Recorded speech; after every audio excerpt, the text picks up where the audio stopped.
Hej, det bliver lige en lille spontan video herfra, fordi jeg sad lige og lavede stories omkring, at der er en, der hedder Mette, der spurgte mig her den anden dag, om jeg ikke ville fortælle lidt om, hvordan det er at bo i autocamper om vinteren. Og så tænkte jeg, jamen selvfølgelig vil jeg gerne gøre det, og det lavede jeg en story på. Og så sad jeg og tænkte, det kunne da også godt være, at I var interesseret i, hvordan mit vinterliv er her i autocamperen.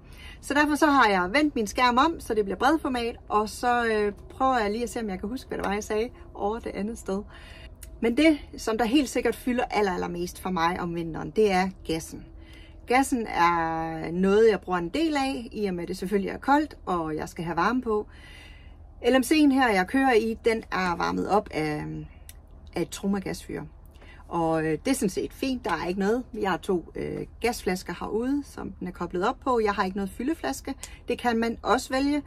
Man kan også få en kæmpe tank, der ligger nede under bilen, sådan så man ikke skal rende og gøre det så meget. Det er super smart. Det har jeg dog ikke i Valter.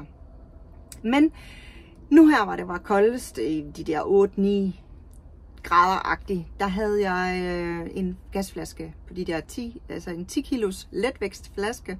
Så en havde jeg i 2 dage. Lige nu er vi på omkring 0,1 grader. Jeg har en flaske næsten 3 dage, tror jeg, hvis jeg sådan tænker mig om. I nat måtte jeg op, og altså jeg måtte ikke op. Jeg kunne jo bare have blevet der, men jeg kunne ikke sove mere. Jeg havde kun 8 grader i bilen. Jeg lå i uldtøj op under dynen, men var løbet tør for gas på begge flasker. Jeg kører systemet, hvor det er, at jeg bruger på første flaske. Når første flaske er færdig, så går den automatisk over til flaske nummer 2. Så får jeg en advarsel herinde, den lyser rød. Så kører jeg over og skifter flaske nummer 1 med det samme, og bruger igen på flaske nummer 1. Det vil sige, at flaske nummer 2 er altid min backup. I nat var min backup bare næsten tom. så det gjorde, at jeg kørte over og skiftede her klokken 4. Det er fint nok, jeg har altså ikke noget problem med det. Fordi når jeg tænker tilbage, da jeg havde Land Rover, der havde jeg altså ikke varme på. Så for mig er det bare luksus, at der er den mulighed for, at jeg kan få varme på. I dagtimerne, der kører jeg 18 grader herinde. Jeg synes, det er det, der passer godt til mig. Jeg kører lige i dag kun 2 lag uld, hvor ellers kan jeg sidde i 2 lag, eller bare i 2. Jeg har altid en merino uldunderbluse på. Jeg har merino underbukser, lange underhylder på, og så har jeg bare bukser. Så har jeg mine uldsokker, og så har jeg også nogle, sådan nogle hyggetøffe, nogen jeg kan tøffe rundt i herinde, og ellers så har jeg klipklapper på. Jeg har et tæppe om mig nogle gange, når jeg sidder her. Der er nogle dage, der føler jeg, at det er lidt koldere end andre. Men jeg har vendet mig til de 18 grader.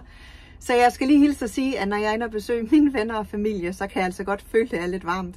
Når de har 21 eller 22 grader, så skal jeg i hvert fald ikke have alt det tøj på, jeg er vant til. Men om natten, der har jeg den kun på 15 grader. Og det er simpelthen, altså om sommer, forår, efterår-agtigt, så har jeg den på 16 grader. Det er der, jeg har det rigtig godt. Jeg synes 15 grader nu her er fint, når jeg sover i uldundertøj. Jeg vågner faktisk nogle gange ved, at jeg har ligget så meget under dynen, at jeg sveder, og jeg ligesom skal have luft. Igen, så er det noget, jeg har vendet mig til. Jeg synes, det er dejligt, det er frisk. Jeg føler mig mere frisk om morgenen, at det ikke er alt for varmt. Jeg ved godt, at i morgen, der henter jeg Nuna, og det gør jo selvfølgelig, at så skal temperaturerne lige være lidt højere. Hun er jo vant til at være i et hus med meget varme. Ergo så er jeg jo lige nødt til at være på hendes præmisser, og så kan jeg skrue stille og roligt nedad, så vi måske kan lande på en mellemting på 18 grader i hvert fald. Hvad er der ellers omkring det her med, at det er vinter?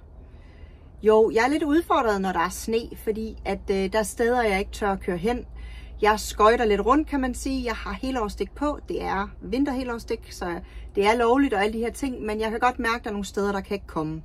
Så holder jeg mig væk. Og det er mine skovparkeringspladser, det er mine krydsparkeringer lidt ude af nogle sideveje, og nogle af de der sådan, spots, jeg har fundet igennem årene, som er mine, og hvor jeg aldrig møder nogen.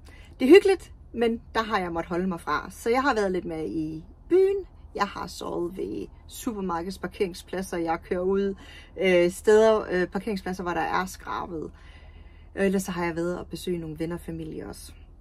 Så det går egentlig fint nok. Jeg tror, at rigtig mange gange, så handler det om mindsetet, om hvad man sætter sig op til, og jeg er ligesom forberedt på det. Jeg har kørt i 4,5, snart 5 år, og ja, jeg tror egentlig, det handler om den her op, og at ja, jeg gør det bare. Jeg ser ikke så meget ting som problemer. Eller, altså, selvfølgelig er der nogle udfordringer, men så tilpasser jeg mig det. Ligesom med vandet. Altså, om vinteren, så lukker restepladserne ned for vandet, simpelthen af frostskader. Jeg har været heldig at finde nogle få steder, og det har været luksus. I dag har jeg fået fyldt på her i Nyborg. Det er 1 grad, så jeg fylder selvfølgelig bilen helt op, så jeg har til rigtig lang tid. Fordi en anden ting, jeg gør om vinteren, det er, at jeg tager aldrig bad. Fordi så holder min vandtank længere. Så tager jeg i svømmehallen, eller så bader jeg hjemme hos mine venner og familie. Derudover så vasker jeg jo bare op. Jeg vasker mine hænder, jeg tømmer toilet, eller du ved, skyller toilettet også med det vand, så holder 100 liter rigtig lang tid. Det gør det i hvert fald for mig. Der er også nogle gange, jeg tager og samler min opvask, hvis jeg ved, jeg skal ind til nogen, så kan jeg lige vaske det op hos dem. På den måde har jeg heller ikke udfordring med, at vandet løber ud alt for hurtigt. Jeg har nu her under, at det har været frosset, har jeg haft problemer. Jeg har ikke kunnet åbne min, altså simpelthen bare spjældet til mit gråvand har været frosset til. Selve vandet er ikke frosset til. Jeg fik det tømt i dag, og det flyder så fint. Faktisk er mit vand, som kommer ind, altså drikkevandet og opvaskevandet, og det er lunkent.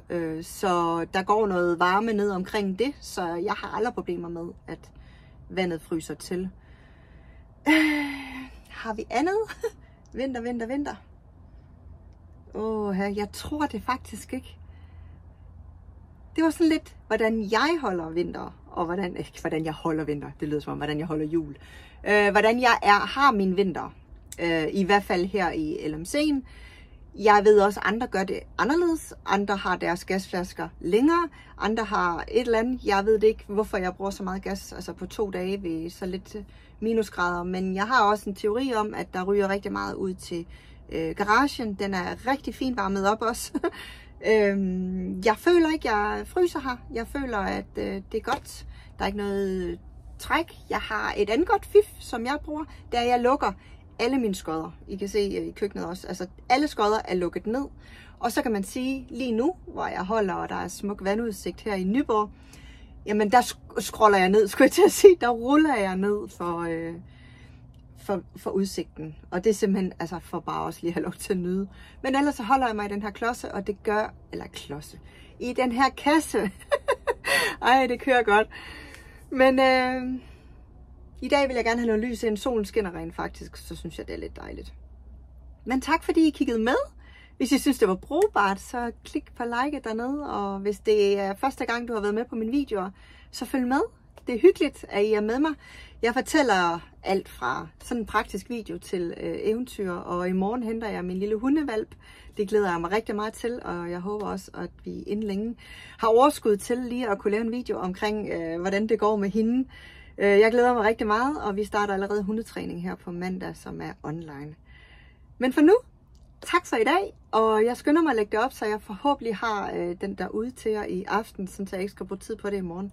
Så hej hej!